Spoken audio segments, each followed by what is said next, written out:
ನಮಸ್ಕಾರ ಸ್ನೇಹಿತರೆ. ಕರ್ನಾಟಕದಲ್ಲಿ ಲೋಕಸಭಾ ಚುನಾವಣೆ 2 ಹಂತಗಳಲ್ಲಿ ಈಗ ಆಲ್ರೆಡಿ ಕಂಪ್ಲೀಟ್ ಆಗಿದೆ. ಈಗ ಪಕ್ಷಗಳು ಆಂತರಿಕ ಸರ್ವೆಗಳ ಮೊರೆ ಹೋಗಿವೆ. ನಮಗೆಷ್ಟು ಸೀಟ್ ಬರ್ಬೋದು, ಅವರಿಗೆ ಎಷ್ಟು ಸೀಟ್ ಹೋಗಬಹುದು, ನಾವೆಲ್ಲೆಲ್ಲಿ ಸೋಲ್ಬಹುದು, ಎಲ್ಲೆಲ್ಲಿ ಗೆಲ್ಲಬಹುದು, ಇಂಥ ಲೆಕ್ಕಾಚಾರಗಳು ಈಗ ಶುರುವಾಗಿವೆ. ಅದೇ ತರ ಈಗ ಬಿಜೆಪಿ ಅವರು ಸಹ ಒಂದು ಆಂತರಿಕ ಸರ್ವೆಯನ್ನು ಮಾಡಿಸಿದ್ರು. ಅದರ ಅಂಕಿಅಂಶಗಳು ಈಗ ಅಧಿಕೃತವಾಗಿ ಹೊರಬಿದ್ದಿವೆ. ಕಾಂಗ್ರೆಸ್ ವಿಚಾರದಲ್ಲಿ ಅವರದ್ದೇ ಆದ ಸರ್ಕಾರ ಇದೆ, ಗವರ್ಮೆಂಟ್ ಇಂಟೆಲಿಜೆನ್ಸ್ ರಿಪೋರ್ಟ್ ಕೊಟ್ಟಿದೆ. ಇನ್ನು ಜೆಡಿಎಸ್ ನವರು ಸಹ ತಾವು ಸ್ಪರ್ಧಿಸಿದ್ದಂತ 3 ಕ್ಷೇತ್ರಗಳಲ್ಲಿ ಆಂತರಿಕ ಸರ್ವೆ ಮಾಡಿಸಿದ್ರು. ಈಗ ಬಿಜೆಪಿ ಅವರು ಮಾಡಿಸಿರ್ತಕ್ಕಂತ ಆಂತರಿಕ ಸರ್ವೆ ಎಲ್ಲಾ ಕಡೆ ವೈರಲ್ ಆಗ್ತಾ ಇದೆ. ಈ ಹಿಂದೆ ಕಾಂಗ್ರೆಸ್ನವರು ಸಹ ಸರ್ವೆ ಮಾಡಿಸಿದ್ರು ಆಂತರಿಕವಾಗಿ. ಅದರ ರಿಪೋರ್ಟ್ ಸಹ ನಾನ್ ನಿಮ್ಗೆ ಕೊಟ್ಟಿದ್ದೆ. 14 ಕ್ಷೇತ್ರಗಳಲ್ಲಿ ಗೆಲ್ಲುವ ವಿಶ್ವಾಸನ ಕಾಂಗ್ರೆಸ್ನವರು ಹೊಂದಿದ್ದಾರೆ ಅಂತ. ಉಳಿದ 14 ಕ್ಷೇತ್ರನ ಬಿಜೆಪಿಯವರು ಗೆಲ್ತಾರೆ ಅನ್ನೋದು ಕಾಂಗ್ರೆಸ್ನವರು ಕೊಟ್ಟಂತ ಆಂತರಿಕ ಸರ್ವೆನಲ್ಲಿ ಬಂದಂತ ಫಲಿತಾಂಶ. ಆದರೆ ಇಂಟೆಲಿಜೆನ್ಸ್ ರಿಪೋರ್ಟ್, ಗುಪ್ತಚರ ವರದಿ, ರಾಜ್ಯ ಗುಪ್ತಚರ ವರದಿ ಕೊಟ್ಟಿರ್ತಕ್ಕಂತಹ ರಿಪೋರ್ಟ್ ಪ್ರಕಾರ ಕಾಂಗ್ರೆಸ್ ಗೆಲ್ಲೋದು ಕೇವಲ 6 ಕ್ಷೇತ್ರಗಳು ಮಾತ್ರ ಅಂತ ಸ್ಪಷ್ಟವಾಗಿ ಉಲ್ಲೇಖ ಮಾಡಲಾಗಿದೆ. ಉಳಿದಿರತಕ್ಕಂತ 20ರಿಂದ 22 ಕ್ಷೇತ್ರಗಳನ್ನು ಬಿಜೆಪಿ ಮತ್ತು ಜೆಡಿಎಸ್ ಮೈತ್ರಿಕೂಟ ಗೆಲ್ಲುತ್ತೆ ಅಂತ ರಾಜ್ಯ ಗುಪ್ತಚರ ವರದಿ ಕೊಟ್ಟಿದೆ. ಆದ್ರೆ ಈಗ ಬಿಜೆಪಿ ಅವರು ಮಾಡಿಸಿರ್ತಕ್ಕಂತ ಸರ್ವೆ ಅಂಕಿಅಂಶಗಳು ಹೊರಬಿದ್ದಿವೆ. ಈ ಎಲ್ಲದರ ಬಗ್ಗೆ ಮಾಹಿತಿ ಕೊಡ್ತೀನಿ. ದಯಮಾಡಿ ನಮ್ಮ ಚಾನಲ್ ನ ಸಬ್ಸ್ಕ್ರೈಬ್ ಮಾಡಿ, ವಿಡಿಯೋನ ಲೈಕ್ ಮಾಡಿ, ಶೇರ್ ಮಾಡಿ. ಸ್ನೇಹಿತರೆ, ಇದರಲ್ಲಿ ಪಕ್ಕಾ ಗೆಲ್ಲುವಂತ ಕ್ಷೇತ್ರಗಳೆಷ್ಟು, ಇನ್ನ ಸಣ್ಣ ಸಣ್ಣ ಎಡ್ಜ್ ನಲ್ಲಿ ಇರ್ತಕ್ಕಂತ ಕ್ಷೇತ್ರಗಳೆಷ್ಟು, ನೆಕ್ ಟು ನೆಕ್ ಫೈಟ್ ಇರೋದು, 50-50 ಚಾನ್ಸ್ ಯಾರು ಬೇಕಾದ್ರೂ ಗೆಲ್ಬಹುದು ಅನ್ನುವಂತಹ ಸ್ಥಿತಿ ಇರ್ತಕ್ಕಂತ ಕ್ಷೇತ್ರಗಳೆಷ್ಟು ಎಲ್ಲವನ್ನು ಸ್ಪಷ್ಟವಾಗಿ ಆ ರಿಪೋರ್ಟ್ ನಲ್ಲಿ ಮೆನ್ಷನ್ ಮಾಡಲಾಗಿದೆ. ಸ್ನೇಹಿತರೆ, ಬಿಜೆಪಿ ಅವರ ಆಂತರಿಕ ಸರ್ವೆಯ ಪ್ರಕಾರ ಪಕ್ಕಾ ರಿಸಲ್ಟ್ ಬರ್ತಕ್ಕಂತ ಕ್ಷೇತ್ರಗಳು 17. ಅಂದ್ರೆ ಅವರಿಗೆ ಯಾವುದೇ ಆತಂಕ ಇಲ್ಲ. ಈ 17 ಕ್ಷೇತ್ರಗಳಲ್ಲಿ ನಾವು ಗೆದ್ದೇ ಗೆಲ್ತೀವಿ ಅಂತಾರೆ ಬಿಜೆಪಿ ಅವರು. ಹಾಗಾದ್ರೆ ಯಾವ್ದಿದು 17 ಕ್ಷೇತ್ರಗಳು? ಒಂದೊಂದಾಗಿ ಹೇಳ್ತಾ ಹೋಗ್ತೀನಿ. ಮೊದಲನೇದಾಗಿ ಕೊಡಗು ಮತ್ತು ಮೈಸೂರು. ಇಲ್ಲಿ ನೋ ಡೌಟ್ ಯಾವುದೇ ಸಮಸ್ಯೆ ಇಲ್ಲ ಬಿಜೆಪಿ ಅವರಿಗೆ. ಮಹಾರಾಜ ಯದುವೀರ್ ಅವರು ಇಲ್ಲಿ ಗೆದ್ದೇ ಗೆಲ್ತಾರೆ ಅನ್ನೋ ಆತ್ಮವಿಶ್ವಾಸದಿಂದ ಅವರಿದ್ದಾರೆ. ಮಂಡ್ಯ ಕ್ಷೇತ್ರದಿಂದ ಎಚ್.ಡಿ. ಕುಮಾರಸ್ವಾಮಿ ಅವರು ಗೆಲ್ತಾರೆ. ಸ್ನೇಹಿತರೆ, ಎಚ್.ಡಿ. ಕುಮಾರಸ್ವಾಮಿ ಅವರು ಅಲ್ಲಿ ಸ್ಪರ್ಧೆ ಮಾಡಿದಾಗ ಮಂಡ್ಯ ಸುಲಭವಾಗಿ ಗೆದ್ದು ಬಿಡ್ತಾರೆ ಅಂತ ಅನ್ಸಿತ್ತು. ಆದ್ರೆ ಸ್ಟಾರ್ ಚಂದ್ರು ಅವರು ಸಹ ಕುಮಾರಸ್ವಾಮಿ ಅವರಿಗೆ ಕೊನೆಗೆ ಸಿಕ್ಕಾಪಟ್ಟೆ ಫೈಟ್ ಕೊಟ್ಟಿದ್ದಾರೆ ಅಂತ ಹೇಳಲಾಗ್ತಾ ಇದೆ. ಆದರೆ ಕಡೆಯದಾಗಿ ರಿಸಲ್ಟ್ ಕುಮಾರಸ್ವಾಮಿ ಅವರ ಪರವಾಗಿ ವಾಲಿದೆ. ಸುಮಾರು 1 ಲಕ್ಷ ಲೀಡ್ ನಲ್ಲಿ ಕುಮಾರಸ್ವಾಮಿ ಅವರು ಗೆಲ್ತಾರೆ ಅನ್ನುವ ವಿಶ್ವಾಸ ಮೈತ್ರಿ ಪಡೆಗಿದೆ. ಇನ್ನು ಬೆಂಗಳೂರು ದಕ್ಷಿಣ, ಇಲ್ಲಿ ತೇಜಸ್ವಿ ಸೂರ್ಯ ಅವರು ಗೆಲ್ತಾರೆ ಅಂತ ಹೇಳಲಾಗ್ತಾ ಇದೆ. ಈ ಬಾರಿ ಗೆಲುವಿನ ಅಂತರ ಸ್ವಲ್ಪ ಕಡಿಮೆ ಆಗಬಹುದು. ಕಾರಣ, ಪ್ರಭಾವಿ ಸಚಿವ ರಾಮಲಿಂಗಾರೆಡ್ಡಿ ಅವರ ಪುತ್ರಿ ಸೌಮ್ಯ ರೆಡ್ಡಿ ಅವರನ್ನು ಈ ಕ್ಷೇತ್ರದಿಂದ ಕಾಂಗ್ರೆಸ್ ಕಣಕ್ಕಿಳಿಸಿತ್ತು. ಸಿಕ್ಕಾಪಟ್ಟೆ ಟಫ್ ಫೈಟ್ ಅಂತೂ ಈ ಕ್ಷೇತ್ರದಲ್ಲಿ ತೇಜಸ್ವಿ ಸೂರ್ಯರಿಗೆ ಈ ಬಾರಿ ಕೊಟ್ಟಿದ್ದಾರೆ ಕಾಂಗ್ರೆಸ್ನವರು. ಬೆಂಗಳೂರು ಉತ್ತರದಲ್ಲಿ ಶೋಭಾ ಕರಂದ್ಲಾಜೆ ಅವರು ಗೆಲ್ಲೋದು ಡೌಟ್ ಅಂತ ಪ್ರಾಥಮಿಕವಾಗಿ ಬಂದಂತಹ ಬಹುತೇಕ ಸರ್ವೆಗಳು ಹೇಳಿತ್ತು. ಆದರೆ ಬಿಜೆಪಿಯ ಆಂತರಿಕ ಸರ್ವೆನಲ್ಲಿ ಶೋಭಾ ಕರಂದ್ಲಾಜೆ ಅವರು ಗೆಲ್ತಾ ಇದ್ದಾರೆ. ಬೆಂಗಳೂರು ಸೆಂಟ್ರಲ್ ನಲ್ಲಿ ಪಿ.ಸಿ. ಮೋಹನ್ ರಿಗೆ ಆಡಳಿತ ವಿರೋಧಿ ಅಲೆ ಇದೆ, ಅವರು ಸೋಲ್ತಾರೆ ಅನ್ನುವ ರಿಪೋರ್ಟ್ಗಳಿತ್ತು. ಆದರೆ ಬಿಜೆಪಿ ಆಂತರಿಕ ವರದಿನಲ್ಲಿ ಪಿ.ಸಿ. ಮೋಹನ್ ಅವರು ಗೆಲ್ತಾ ಇದ್ದಾರೆ. ಇದಕ್ಕೆ ಕಾರಣ ಕ್ಷೇತ್ರದಲ್ಲಿ ಪಿ.ಸಿ. ಮೋಹನ್ ಅವರು ಮಾಡಿರ್ತಕ್ಕಂತ ಕೆಲಸ ಕಾರ್ಯಗಳು.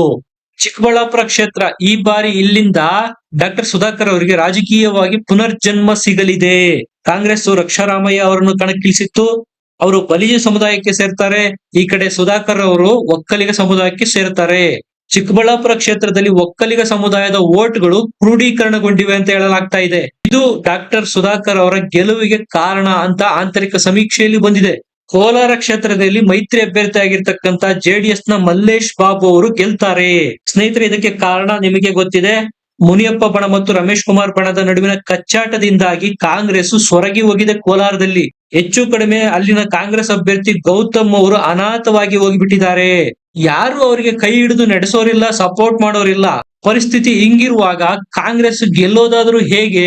ಚಿಕ್ಕಮಗಳೂರಲ್ಲಿ ಕೋಟಾ ಶ್ರೀನಿವಾಸ ಪೂಜಾರಿ ಅವರು ಯಾವುದೇ ಆತಂಕವಿಲ್ಲದೆ ಈಸಿಯಾಗಿ ಗೆಲ್ತಾ ಇದ್ದಾರೆ. ಇನ್ನು ದಕ್ಷಿಣ ಕನ್ನಡ, ಇದು ಹಿಂದುತ್ವದ ಭದ್ರಕೋಟೆ ಅಂತಾನೆ ಕರೆಸ್ಕೊಳ್ಳುತ್ತೆ. ಇಲ್ಲಿಂದ ಬ್ರಿಜೇಶ್ ಚೌಟಾರೆ ಗೆಲ್ತಾ ಇದ್ದಾರೆ ಅಂತ ಬಿಜೆಪಿಯ ಆಂತರಿಕ ಸರ್ವೆನಲ್ಲಿ ಹೇಳಲಾಗಿದೆ. ಇನ್ನ ಬಹಳ ಕುತೂಹಲ ಕೆರಳಿಸಿರ್ತಕ್ಕಂಥ ಕ್ಷೇತ್ರ, ಕರ್ನಾಟಕದ 28 ಕ್ಷೇತ್ರಗಳ ಪೈಕಿ ಯಾವ್ದಾದ್ರು ಇದ್ರೆ ಅದು ಬೆಂಗಳೂರು ಗ್ರಾಮಾಂತರ ಕ್ಷೇತ್ರ.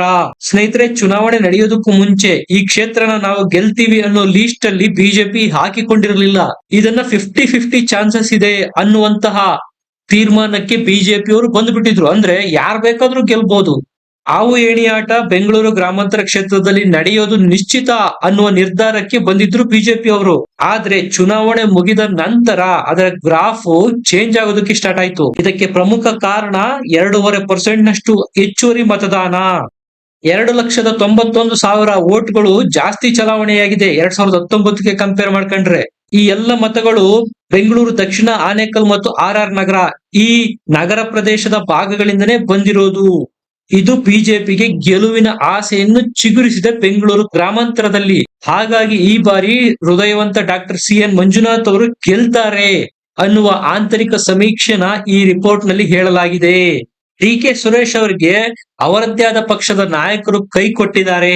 ಅವರು ನಂಬಿದಂತವರೇ ಅವರ ಪರವಾಗಿ ಕಡೆಯ ಹಂತದಲ್ಲಿ ಕೆಲಸ ಮಾಡಿಲ್ಲ. ಇದು DK ಸುರೇಶ್ ಅವರಿಗೆ ನೆಗೆಟಿವ್ ಆಗಿದೆ. ಮಂಜುನಾಥ್ ಅವರು ಗೆಲ್ಲುವಂತ ಎಲ್ಲ ಮುನ್ಸೂಚನೆಗಳು ಸ್ಪಷ್ಟವಾಗಿ ಕಾಣ್ತಾ ಇದೆ. ಇನ್ನ 2ನೇ ಹಂತದಲ್ಲಿ ಎಲೆಕ್ಷನ್ ಆಯ್ತಲ್ಲ, 14 ಕ್ಷೇತ್ರ, ಅದರಲ್ಲಿ ಶಿವಮೊಗ್ಗನ ಬಿಜೆಪಿ ಅವರು ಈಸಿಯಾಗಿ ಗೆಲ್ತಾ ಇದ್ದಾರೆ. ನಿಮಗೆ ಅನಿಸ್ಬೋದು ಹಾಗಾದ್ರೆ KS ಈಶ್ವರಪ್ಪನವರು ಬಂಡಾಯ ಸ್ಪರ್ಧೆ ಮಾಡಿದ್ರಲ್ಲ, ಅದೇನು ಎಫೆಕ್ಟ್ ಆಗಲ್ವಾ ಅಂತ. ಆದ್ರೆ ರಿಪೋರ್ಟ್ ನಲ್ಲಿ ಬಂದಿರೋದು ಅದರ ಯಾವುದೇ ಪರಿಣಾಮ BY ರಾಘವೇಂದ್ರ ಅವರ ಗೆಲುವಿನ ಮೇಲೆ ಆಗೋದಿಲ್ಲ. ಏನು ಸ್ವಲ್ಪ ಮಾರ್ಜಿನ್ ಕಡಿಮೆ ಆಗ್ಬೋದು ಅಷ್ಟೇ. ಅಷ್ಟು ಬಿಟ್ರೆ BY ರಾಘವೇಂದ್ರ ಅವರು ಹೆಚ್ಚು ಕಡಿಮೆ ಕಳೆದ ಬಾರಿ ಗೆದ್ದಷ್ಟೇ ಅಂತರದಲ್ಲಿ ಈ ಬಾರಿನೂ ಸಹ ಗೆಲ್ತಾರೆ ಅನ್ನೋದು ಸ್ಪಷ್ಟವಾಗಿ ಹೇಳಲಾಗಿದೆ ರಿಪೋರ್ಟ್ ನಲ್ಲಿ. ಇನ್ನು ಉತ್ತರ ಕನ್ನಡ, ಇದು ಬಿಜೆಪಿಯ ಭದ್ರಕೋಟೆ. ಅಲ್ಲಿ ಅನಂತ್ ಕುಮಾರ್ ಹೆಗಡೆ ಅವರಿಗೆ ಟಿಕೆಟ್ ಕೊಟ್ಟಿರಲಿಲ್ಲ, ತಪ್ಪಿಸಲಾಗಿತ್ತು. ಅವರ ಬದಲಿಗೆ ವಿಶ್ವೇಶ್ವರ ಹೆಗಡೆ ಕಾಗೇರಿ ಅವರಿಗೆ ಟಿಕೆಟ್ ಕೊಟ್ಟಿದ್ರು. ಕಳೆದ ಚುನಾವಣೆಯಲ್ಲಿ ಅನಂತ್ ಕುಮಾರ್ ಹೆಗಡೆ ಅವರು 4 ಲಕ್ಷಕ್ಕೂ ಅಧಿಕ ಮತಗಳ ಅಂತರದಿಂದ ಈ ಕ್ಷೇತ್ರದಲ್ಲಿ ಗೆದ್ದಿದ್ರು. ಈ ಬಾರಿ ಅಂತರ ಸ್ವಲ್ಪ ಕಡಿಮೆ ಆಗ್ಬೋದು, ಆದ್ರೆ ಕಾಗೇರಿ ಅವರೇ ಗೆಲ್ಲೋದು ಅನ್ನುತ್ತೆ ಬಿಜೆಪಿಯ ಆಂತರಿಕ ಸರ್ವೆ. ಹಾವೇರಿಯಲ್ಲಿ ಬಸವರಾಜ ಬೊಮ್ಮಾಯಿ ಅವರು ಈಸಿಯಾಗಿ ಗೆಲ್ತಾ ಇದ್ದಾರೆ. ಬಾಗಲಕೋಟೆಯಲ್ಲಿ ಸಂಯುಕ್ತ ಪಾಟೀಲ್ ವಿರುದ್ಧ PC ಗದ್ದಿಗೌಡರು ನಿರಾಯಾಸವಾಗಿ ಗೆಲ್ತಾ ಇದ್ದಾರೆ. ಇದಕ್ಕೆ ಕಾರಣ ವೀಣಾ ಕಾಶಪ್ಪನವರು ಇರ್ಬೋದು. ಮನಪೂರ್ವಕವಾಗಿ ಅವರು ಸಂಯುಕ್ತ ಪಟೇಲ್ರಿಗೆ ಬೆಂಬಲ ಕೊಟ್ಟಿಲ್ಲ. ಬಿಜಾಪುರ ಕ್ಷೇತ್ರದಲ್ಲಿ ರಮೇಶ್ ಜಿಗಜಿಣಗಿ ಅವರು ಮಾಡಿರ್ತಕ್ಕಂತ ಕ್ಯಾಸ್ಟ್ ಕಾಂಬಿನೇಷನ್ ವರ್ಕೌಟ್ ಆಗಿದೆ. ಅಲ್ಲಿ ಮತ್ತೊಮ್ಮೆ ಅವರೇ ರೀಎಲೆಕ್ಟ್ ಆಗ್ತಾ ಇದ್ದಾರೆ. ಸ್ನೇಹಿತರೆ, ಬಿಜೆಪಿ ನಂಬ್ಕೊಂಡಿರ್ತಕ್ಕಂತ ನಾವು ಗೆದ್ದೇ ಗೆಲ್ತೀವಿ ಅನ್ನುವ 17 ಕ್ಷೇತ್ರಗಳನ್ನು ನಾನು ಹೇಳಿದೆ. ಸ್ನೇಹಿತರೆ, ಇನ್ನು 5 ಕ್ಷೇತ್ರಗಳಿದಾವೆ. ಇದರಲ್ಲಿ ಬಿಜೆಪಿಗೆ ಡಿಸೈಡ್ ಮಾಡೋಕೆ ಆಗ್ತಾ ಇಲ್ಲ ಯಾರು ಗೆಲ್ಲಬಹುದು ಅಂತ. 50-50 ಚಾನ್ಸಸ್ ಇದೆ. ನೆಕ್ ಟು ನೆಕ್ ಫೈಟ್ ಇದೆ. ನಿಮ್ಗೆ ಆಶ್ಚರ್ಯ ಅನ್ಸುತ್ತೆ, ಬೆಳಗಾವಿ ಆ ಲಿಸ್ಟ್ ಅಲ್ಲಿ ಬರುತ್ತೆ. ಈ ಕ್ಷೇತ್ರನ 50-50 ಅಂತ ಬಿಜೆಪಿ ಕನ್ಸಿಡರ್ ಮಾಡಿದೆ. ಜಗದೀಶ್ ಶೆಟ್ಟರ್ ಅವರು ಗೆದ್ರೂ ಸಹ ಕೆಲವು ಸಾವಿರ ಮತಗಳ ಅಂತರದಲ್ಲಿ ಗೆಲ್ಲಬಹುದು ಅಂತ ಬಿಜೆಪಿಯ ರಿಪೋರ್ಟ್ ನಲ್ಲಿ ಹೇಳಲಾಗಿದೆ. ಪ್ರಭಾವಿ ಸಚಿವರಾಗಿರ್ತಕ್ಕಂಥ ಲಕ್ಷ್ಮೀ ಹೆಬ್ಬಾಳ್ಕರ್ ಅವರ ಪುತ್ರ ಮೃಣಾಲ್ ಹೆಬ್ಬಾಳ್ಕರ್ ಅವರನ್ನು ಇಲ್ಲಿ ಕಣಕ್ಕಿಳಿಸಲಾಗಿತ್ತು. ಪಂಚಮಸಾಲಿ ಅವರು ಈ ಬಾರಿ ಲಕ್ಷ್ಮೀ ಹೆಬ್ಬಾಳ್ಕರ್ ಅವರ ಕೈ ಹಿಡಿದಿರುವ ಸಾಧ್ಯತೆ ಇದೆ ಅಂತಾನೂ ಸಹ ಇಲ್ಲಿ ಹೇಳಲಾಗ್ತಾ ಇದೆ. ಇಲ್ಲಿ ಜಾರಕಿಹೊಳಿ ಬ್ರದರ್ಸ್, ಅದರಲ್ಲೂ ಸತೀಶ್ ಜಾರಕಿಹೊಳಿ ಅವರು ಏನಾದ್ರು ಒಳೆಯಟ್ಟು ಕೊಟ್ರೆ ಜಗದೀಶ್ ಶೆಟ್ಟರ್ ಅವರ ಗೆಲುವಿಗೆ ಯಾವುದೇ ಆತಂಕ ಇರೋದಿಲ್ಲ. ಇನ್ನು ದಾವಣಗೆರೆ ಕ್ಷೇತ್ರದಲ್ಲಿ ಆಡಳಿತ ವಿರೋಧಿ ಅಲೆ ಇದೆ. ಇಂದಿನಿಂದಲೂ ಸಹ ಬಿಜೆಪಿ ಅವರ ಈ ಕ್ಷೇತ್ರನ ಗೆದ್ಕೊಂಡು ಬರ್ತಾ ಇದ್ದಾರೆ. ಈ ಬಾರಿ ಜನ ಚೇಂಜ್ ಬಯಸಿದ್ದಾರೆ ಅಂತ ಹೇಳಲಾಗ್ತಾ ಇದೆ. ಗಾಯತ್ರಿ ಸಿದ್ದೇಶ್ವರ್ ಅವರಿಗೆ ಪ್ರಭಾ ಮಲ್ಲಿಕಾರ್ಜುನ್ ಅವರು ಟಫ್ ಫೈಟ್ ಕೊಟ್ಟಿದ್ದಾರೆ. ಹಾಗಾಗಿ ಈ ಕ್ಷೇತ್ರನ 50-50 ಹಾಕಿದೆ ಬಿಜೆಪಿ. ಇನ್ನು ಹಾಸನದಲ್ಲಿ ಪ್ರಜ್ವಲ್ ರೇವಣ್ಣ ಅವರು ಗೆಲ್ಲುವ ಸಾಧ್ಯತೆ ಕ್ಷೀಣಿಸಿದೆ ಅಂತ ಬಿಜೆಪಿಯ ರಿಪೋರ್ಟ್ ನಲ್ಲಿ ಇದೆ. ಅದನ್ನ ಸಪರೇಟ್ ಆಗಿ ಎಕ್ಸ್ಪ್ಲೈನ್ ಮಾಡೋದು ಬೇಕಾಗಿಲ್ಲ, ಅದರ ಕತೆ ನಿಮಗೆ ಎಲ್ಲರಿಗೂ ಗೊತ್ತೇ ಇದೆ. ಕಲಬುರಗಿ ಕ್ಷೇತ್ರದಲ್ಲೂ ಸಹ ಬಿಜೆಪಿ ಗೆಲ್ಲೋದು ಚಾನ್ಸಸ್ 50-50 ಮಾತ್ರ. ತಕ್ಕಡಿ ಯಾವ ಕಡೆ ಬೇಕಾದ್ರೂ ವಾಲಬಹುದು. ಇದಕ್ಕೆ ಕಾರಣ ಮಲ್ಲಿಕಾರ್ಜುನ ಖರ್ಗೆ ಅವರು ಈಗ ಎಐಸಿಸಿಯ ಪ್ರಭಾವಿ ಸ್ಥಾನದಲ್ಲಿರ್ತಕ್ಕಂಥವ್ರು, ಅಂದ್ರೆ ಅದರ ಅಧ್ಯಕ್ಷರಾಗಿದ್ದಾರೆ. ಮೇಲಾಗಿ ಅವರದ್ದೇ ಆದಂತಹ ಸರ್ಕಾರ ಕರ್ನಾಟಕದಲ್ಲಿದೆ. ಆದ್ರೆ ಉಮೇಶ್ ಜಾಧವ್ ಅವರನ್ನು ತಳ್ಳಿ ಹಾಕುವಂತಿಲ್ಲ. ಕಳೆದ ಬಾರಿ ಮಲ್ಲಿಕಾರ್ಜುನ ಖರ್ಗೆ ಅವರನ್ನೇ ಸೋಲಿಸಿದಂತವರು ಉಮೇಶ್ ಜಾಧವ್ ಅವರು. ಆದ್ರೆ ಎಲ್ಲೋ ಒಂದ್ ಕಡೆ ಬಿಜೆಪಿಗೆ ಆತಂಕ ಅಂತೂ ಇದ್ದೇ ಇದೆ. ಹಾಗಾಗಿ ಈ ಕ್ಷೇತ್ರದಲ್ಲಿ ಏನೂ ಹೇಳಕ್ ಆಗಲ್ಲ ಅನ್ನೋ ರಿಪೋರ್ಟ್ ಬಿಜೆಪಿ ಅವರು ಕೊಟ್ಟಿದ್ದಾರೆ. ಇನ್ನು ಬಳ್ಳಾರಿ ಕ್ಷೇತ್ರ, ಇಲ್ಲೂ ಸಹ ಬಿಜೆಪಿಗೆ ಟಫ್ ಫೈಟ್ ಎದುರಾಗಿದೆ. ಖುದ್ದು ಶ್ರೀರಾಮುಲು ಅವರು ನಾನ್ ಗೆಲ್ತೀನಿ ಅನ್ನೋ ಆತ್ಮವಿಶ್ವಾಸದಲ್ಲಿದ್ದಾರೆ. ಆದ್ರೆ ಈ ತುಕಾರಾಮ್ ಅವರು ಇಲ್ಲಿ ಕಠಿಣ ಸವಾಲನ್ನೇ ಒಡ್ಡಿದ್ದಾರೆ.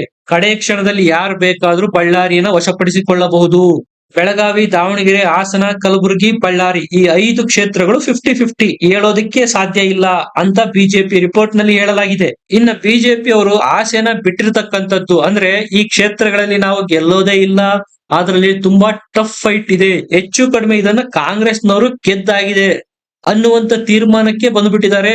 ಹಾಗಾದ್ರೆ ಯಾವ ಆರು ಕ್ಷೇತ್ರಗಳು ಅಂತ ನೋಡೋದಾದ್ರೆ, ಚಾಮರಾಜನಗರ ಇಲ್ಲಿ ಎಚ್.ಸಿ. ಮಹದೇವಪ್ಪ ಅವರ ಪುತ್ರ ಸುನಿಲ್ ಬೋಸ್ ಅವರು ಗೆಲ್ತಾ ಇದ್ದಾರೆ. ಚಿಕ್ಕೋಡಿ ಇಲ್ಲಿ ಹಾಲಿ ಸಚಿವ ಸತೀಶ್ ಜಾರಕಿಹೊಳಿ ಅವರ ಪುತ್ರಿ ಪ್ರಿಯಾಂಕಾ ಜಾರಕಿಹೊಳಿ ಅವರು ಗೆಲ್ತಾ ಇದ್ದಾರೆ. ಬೀದರ್ ಕ್ಷೇತ್ರ ಇಲ್ಲಿ ಸಾಗರ್ ಖಂಡ್ರಿ ಅವರು ಗೆಲ್ತಾ ಇದ್ದಾರೆ. ರಾಯಚೂರು ಕ್ಷೇತ್ರ ಇಲ್ಲಿ ಮಾಜಿ IAS ಅಧಿಕಾರಿ ಕುಮಾರ್ ನಾಯಕ್ ಅವರು ಗೆಲ್ತಾ ಇದ್ದಾರೆ. ಕೊಪ್ಪಳದಲ್ಲೂ ಸಹ ಕಾಂಗ್ರೆಸ್ ಅಭ್ಯರ್ಥಿ ಗೆಲ್ತಾ ಇದ್ದಾರೆ. ಚಿತ್ರದುರ್ಗದಲ್ಲಿ BN ಚಂದ್ರಪ್ಪ ಅವರು ಕಾಂಗ್ರೆಸ್ ನಿಂದ ಗೆಲ್ತಾ ಇದ್ದಾರೆ. ಈ 6 ಕ್ಷೇತ್ರ ಚಾಮರಾಜನಗರ, ಚಿಕ್ಕೋಡಿ, ಬೀದರ್, ರಾಯಚೂರು, ಕೊಪ್ಪಳ ಮತ್ತು ಚಿತ್ರದುರ್ಗ ಈ 6 ಕ್ಷೇತ್ರಗಳು ಕಾಂಗ್ರೆಸ್ ಪಾಲಾಗಲಿದೆ ಅಂತ ಬಿಜೆಪಿ ಆಂತರಿಕ ರಿಪೋರ್ಟ್ ನಲ್ಲಿ ಮೆನ್ಷನ್ ಮಾಡಿದ್ದಾರೆ. ಸ್ನೇಹಿತರೆ, ಇದಿಷ್ಟು ಬಿಜೆಪಿ ಆಂತರಿಕ ವರದಿನಲ್ಲಿ ಬಂದಿರತಕ್ಕಂಥದ್ದು.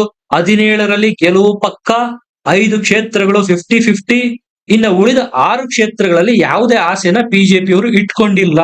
ಇದರ ಬಗ್ಗೆ ನಿಮಗೇನನ್ಸುತ್ತೆ? ನಿಮ್ಮ ಕ್ಷೇತ್ರದಲ್ಲಿ ಯಾವ ಅಭ್ಯರ್ಥಿ ಗೆಲ್ಲಬಹುದು? ಕಮೆಂಟ್ ಮಾಡಿ ತಿಳಿಸಿ. ವಿಡಿಯೋನ ಲೈಕ್ ಮಾಡಿ, ಶೇರ್ ಮಾಡಿ, ನಮ್ಮ ಚಾನೆಲ್ ನ ಸಬ್ಸ್ಕ್ರೈಬ್ ಮಾಡಿ. ಮತ್ತೆ ಸಿಗೋಣ. ನಮಸ್ಕಾರ.